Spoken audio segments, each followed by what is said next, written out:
사도신경으로 우리의 신앙을 하나님께 고백하겠습니다. 나는 전능하신 아버지 하나님 전지의 창조주를 믿습니다. 나는 그의 유일하신 아들 우리 주 예수 그리스도를 믿습니다. 그는 성령으로 잉태되어 동정녀 마리아에게서 나시고 본디오 빌라도에게 고난을 받아 십자가에 못 박혀 죽으시고 장사된 지 사흘 만에 죽은 자 가운데서 다시 살아나셨으며 하늘에 오르시어 전능하신 아버지 하나님 우편에 앉아 계시다가 거기로부터 살아있는 자와 죽은 자를 심판하러 오십니다. 나는 성령을 믿으며 거룩한 공교회와 성도의 교제와 죄를 용서받는 것과 몸의 부활과 영생을 믿습니다. 아멘. 함께 찬송가 342장 우리 함께 찬양하시겠습니다.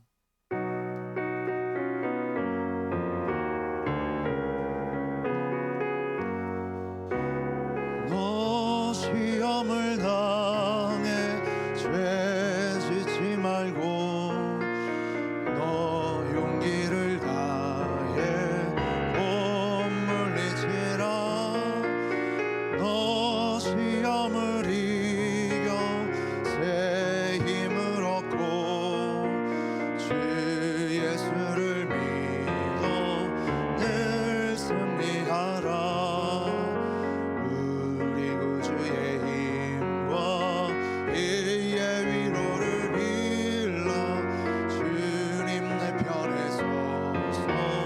항상 도우시리. 내 친구를 삼가 잘 선택하고 너랭을 삼가 늘 조심하라. 너 열심을 다해 늘 충성하고 온 정성을 다해 주 봉사하라. 우리 구주의 힘과 그의 위로를 빌라. 주님 내 편에 서서 항상 도우시리. 잘 이기는 자는 상 받으리니 너 낙심치 말고 늘 전진하라. 내 구세주 예수 늘 힘주시니 주 예수를 믿어 늘 승리하라. 우리 구주의 힘과 그의 위로를 빌라. 주님 내 편에 서서 항상 도우시리. 아멘. 오늘 우리에게 주시는 하나님의 말씀은 에스겔 23장 22절에서 35절까지의 말씀입니다. 에스겔 23장 22절에서 35절까지의 말씀, 저희 여러분이 한 절씩 교독 후 마지막 절은 합독하도록 하겠습니다. 그러므로 오올리비아야 주 여호와께서 이같이 말씀하셨느니라.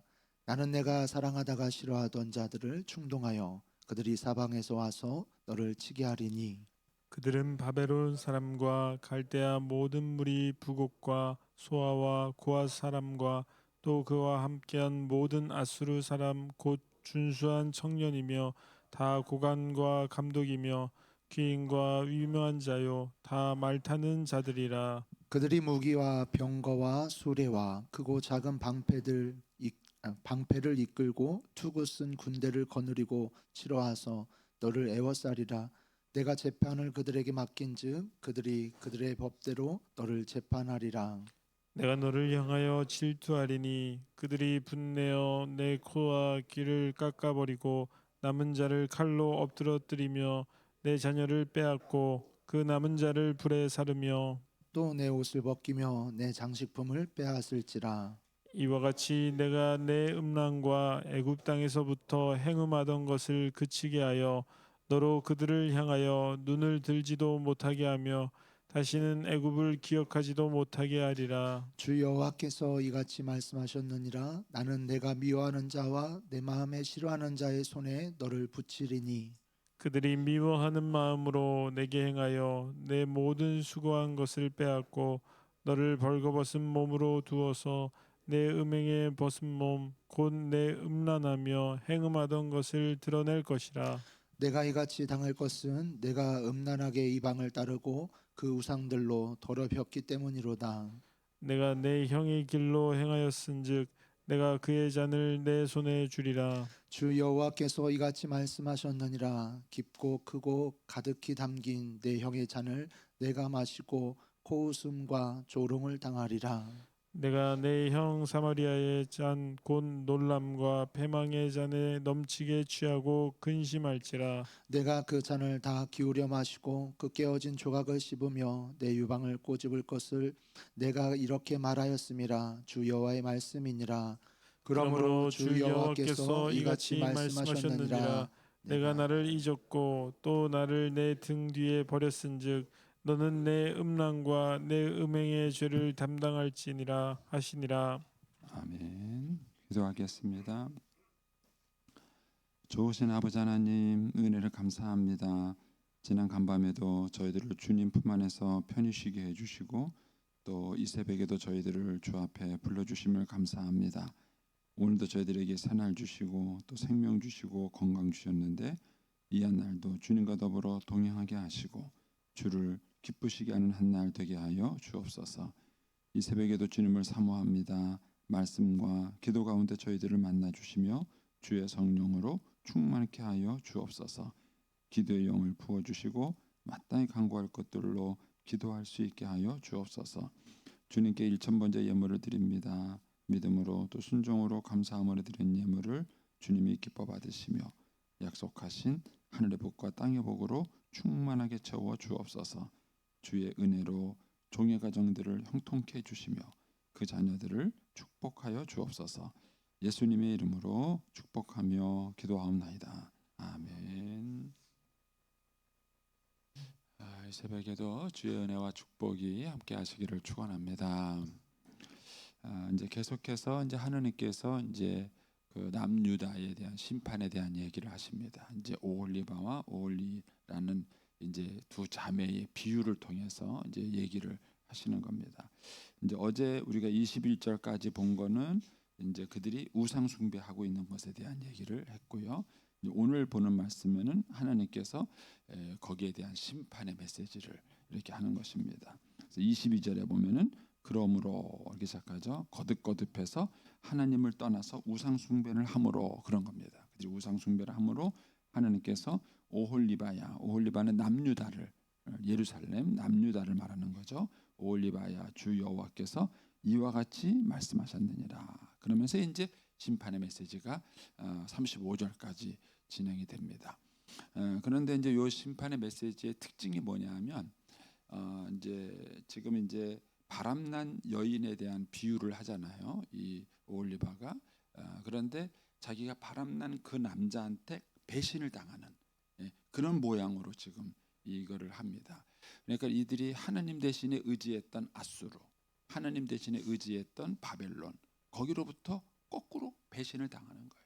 그래서 자기들이 의지했는데 그 아수르가 침공해서 북이스라엘을 멸망시킵니다. 그리고 이제 또 바벨론을 의지했는데 또 바벨론이 자기들의 목적이 달성이 되니까 또 거꾸로 남유다를 침략해서 그거를 뺏어가 버리죠. 근데 이런 형국을 뭐에다가 비유했느냐면은 어떤 여자가 바람이 나서 그 남자를 의지했는데 거꾸로 그 남자한테 배신을 당하는 이 모양을 지금 이제 여기서 그려주고 있는 것입니다. 이해되시죠? 네. 이제 여러분들이 이 성경을요 조금 쉬운 성경으로 읽어보시면 훨씬 더 이게 리얼합니다. 느낌이 다가오는 느낌이 리얼해요. 근데 하나님께서 이제 왜 굳이 이런 비유를 들어가면서 또 이 심판에 대한 메시지를 그렇게 얘기하면서 하나님께서 이렇게 얘기를 할까 하는 거예요. 그거는 이스라엘 백성들이 하나님의 마음을 알아주기를 바라는 거예요. 우리가 하나님의 뜻을 아는 것과 하나님의 마음을 아는 것은 또 다른 문제입니다. 근데 여러분들은 살아가시면서 하나님의 마음을 헤아리나요? 하나님의 마음을 뜻을 아는가? 사실 우리는 뭐 하나님의 뜻은 고사하고 부부가 살아가면서도 상대방 마음을 잘 못 헤아리잖아요. 상대방 마음을 잘 헤아리나요? 그러니까는 단순히 이렇게 뭐랄까요? 그러니까 어떤 부부가 살아가면서 서로와 서로에게 성실하는 것과 상대방의 마음을 알아주는 것하고는 또 다른 문제입니다. 그래서 이제 우리가 흔히 그런 얘기를 하잖아요. 어떤 아내가 아유 나는 사는 게 너무 행복하지 않아 이렇게 말을 하니까 남편이 한다는 소리가 야 내가 바람을 피냐 돈을 안 벌어오냐 아들이 없냐 딸이 없냐 애들이 공부를 못하냐 뭐가 불행하다는 거냐 그렇게 얘기했다는 거예요. 그거는 겉볼 때는 다 완벽하죠. 남편 성실하죠. 뭐 애들 잘 컸죠. 공부 잘하죠. 그런데 불행할 수 있어요. 뭔가 삶이 허전할 수 있는 거예요. 그런데 그 마음을 헤아려 주지 못하는 거예요. 네가 배불러서 그런 거지 뭐가 불행하냐 이렇게 말을 하는 거는 그 마음을 헤아리지 못하는 것이죠. 우리가 신앙생활하면서도 사실은 하나님의 마음을 느낄 수 있어야 돼요. 근데 우리가 신앙생활하다 보면은 너무 외형적인 것에 집중돼 있어요. 저도 그렇게 교육받았어요. 우리 선배들한테 주일 정수 잘하고 11조 잘하고 교회 봉사 잘하고 아무 흠이 없어요. 겉볼 때는 아무 흠이 없어요. 그런데 하나님 마음을 헤아리지 못하는 신앙인이 있어요. 해보면 알아요. 이게 신앙생활 해보면은요, 어떤 성도는 편해요. 어떤 사람은 불편해요. 긴장되는 사람도 있어요. 그렇잖아요, 여러분들이요. 신앙생활하면서 어떤 사람하고 만나서 같이 일을 하면은 뭐 남전되든 여전되든 일을 하면은 그 사람은 참 편하게 일을 할 수 있어요. 좀 실수를 해도 그분들이 이해해주고 편한 거예요. 어떤 사람은 같이 일은 하긴 하지만 불안한 거예요. 긴장을 해야 되고 편하지 않는 것이에요. 근데 이제 그런 것들이 뭐냐면은 그 마음을 헤아리는 능력이 부족해서 그런 거예요. 그래서 하나님께서 굳이 이렇게 두 자매 이야기를 하면서 또 바람난 이야기를 하면서 좀 이렇게 좀 너무 노골적이잖아요. 이런 비유를 들어가면서 굳이 이렇게까지 말씀하시는 이유가 뭘까 하는 거예요. 이거는 이 비유를 통해서 이 남편의 마음을 알기를 바라는 것입니다. 근데 결국은 이들이 의지했던 대상으로부터 이들은 버림을 당하는 것이죠. 자, 거기 좀 표현을 몇 가지 찾아보겠습니다. 22절에 가시면 그러므로 오올리바야 주 여호와께서 이같이 말씀하셨느니라. 그래서 뭐라냐면 나는 내가 사랑하다가 싫어하던 자들을 충동한다. 이게 번역 성경에 보면 더 재미있어요. 네가 사랑하다가 의지했던 사람한테 배신을 당해서 네가 어려움을 겪을 것이다. 이렇게 말을 하는 거예요. 네. 그런데 그게 누구냐? 23절에 가면은 그들은 바벨론 사람이고 그다음에 그 중간에 가면은 그와 함께한 모든 아수르 사람이에요. 이들이 의지했던 바벨론, 아수르 그가 거꾸로 그들을 배신하고 배려는 것이죠. 하나님은 일부러 그들을 통해서 이스라엘을 심판하심으로써 그 배신당한다는 사람의 심정을 하나님이 알게 하려고 하는 것입니다. 그렇게 해서 이제 거기 보면은 28절에 가서도 보세요. 주 여호와께서 이와 같이 말씀하시니 나는 내가 미워하는 자와 내 마음에 싫어하는 자의 손에 너를 붙일 것이다. 네가 그렇게 좋아하다가 배신당한 그 남자, 네가 그렇게 따르고 의지하다가 배신당한 그 남자로부터 네가 상처받고 어려움을 겪게 할 것이다. 이렇게 말하는 것입니다. 이렇게 하는 이유가 뭐냐면은 하나님은 이들이 하나님의 마음을 알기를 바라시는 거예요. 너희가 나를 떠나서 이렇게 나를 배신했는데 제가 이제 저희 어머님이 이제 저희 아버지가 이제 그 암으로 돌아가셨거든요. 돌아가셨는데 그 마지막 그 한 달을 저희 어머님이 간호하시더라고요. 밤새 그러니까 암 환자가 마지막에 힘들거든요. 그런데 밤잠을 못 주면서 간호하시더라고요. 그래서 내가 이해가 안 되더라고. 평상시에 맨날 욕하고 그러던 분인데 아니 막판에 왜 저렇게 하시나 그랬는데 여러 가지 제가 생각을 했는데 그 바람 피는 여자는 이렇게 좋아하다가 버리잖아요. 아프면 버려요. 근데 그 버린 남자를 챙겨주는 사람은 누구예요? 조광주차밖에 없어요. 하나님이 그렇게 비유하시는 거예요. 비유를 이렇게 하시는 겁니다. 너희가 그렇게 의지했던 아수르 바벨론으로부터는 너희가 버림을 당할 것이고 결국은 너희를 궁극적으로 도와주는 사람은 하나님이다. 그래서 이 말씀이 우리에게 깨닫게 해주는 것은 그겁니다. 저와 여러분이 살아가면서 의지하는 거 그 믿을 만한가요? 예? 돈을 의지하고 사람을 의지하고 그 환경을 의지하는 게 그게 믿을 만한가? 사실은 정말 믿을 만한 분은 하나님이세요. 하나님이세요. 그런데 우리가 하나님보다도 자꾸 다른 것을 의지하는 거예요. 그거를 이제 하나님께서 오늘 본문에서 이제 우리에게 지적을 해주고 있는 것입니다. 그다음에 이제 두 번째는 이제 30절로 한번 가보겠습니다. 그러면서 이렇게 내가 이같이 당할 것은 지금까지 막 어려움들을 열거했는데 이런 어려움을 당하는 것은 내가 음란하게 이방을 따르고 그 우상들로 더럽혔기 때문이다. 그러면서 31절에 내가 내 형의 길, 형은 사마리아, 북이스라엘을 말하거든요. 형의 길로 행하였기 때문에 내가 그 잔을 내 손에 주리라 그랬습니다. 결국 그 이스라엘 백성들이 이렇게 타락하게 된 이유는 뭐냐면 하나님께 많은 은혜를 받았는데 그 은혜를 잊어버렸기 때문에 그리고 뭔가 아수르로부터 새로운 것을 얻을 수 있을 거라고 생각을 하는 겁니다. 근데 이런 미련함이 우리 인간들한테도 있어요. 제가 늘 웃으면서 하는 얘기지만 미스김이 물을 떠주면 고맙다고 생각해요. 근데 아내가 물을 떠주면요 고맙다고 생각하지 않아요. 왜 그렇죠? 당연하다고 생각해서. 당연하다. 그러니까는 우리가 가까운 사람들이 뭘 해주는 것은 당연하다고. 아내가 해주는 거, 남편이 해주는 거, 부모가 해주는 거 당연하다고 생각해요. 그러니까는 고마운 줄 모르는. 고마운 줄 모르니까 당연히 다른 데 의지를 하게 되는 것입니다. 그래서 이스라엘 백성들이 결국 이렇게 하나님을 떠나서 타락하게 된 것은 뭐냐면 하나님께 많은 은혜를 받았어요. 안 받은 게 아니에요. 하는 걸 받았어요. 그런데 그거를 당연하다고 생각한 겁니다. 그래서 감사할 줄 잃어버려, 감사를 모르게 된 것이죠. 그래서 저와 여러분이 이렇게 살아가면서 감사가 얼마나 중요한지 모릅니다. 그래서 한번 오늘 아침에 한번 자신을 한번 검토해 보세요. 부부관계에서도 내가 배우자에게 감사하고 있는가? 근데 많은 경우 우리는 잊어버려요. 감사가 없어요. 감사가 없으니까 감동도 없습니다. 부모 자식 간에도 그렇다잖아요. 자녀도 부모가 해주는 거를 당연하게 생각하면 안 되지만은 거꾸로 부모도 자녀들이 해주는 거를 당연하다고 생각하시면 안 돼요. 그런데 그거를 당연하다고 생각하는 것에서 감동을 사라지게 되고 그 감동이 사라지니까 다른 유혹에 넘어가는 거예요.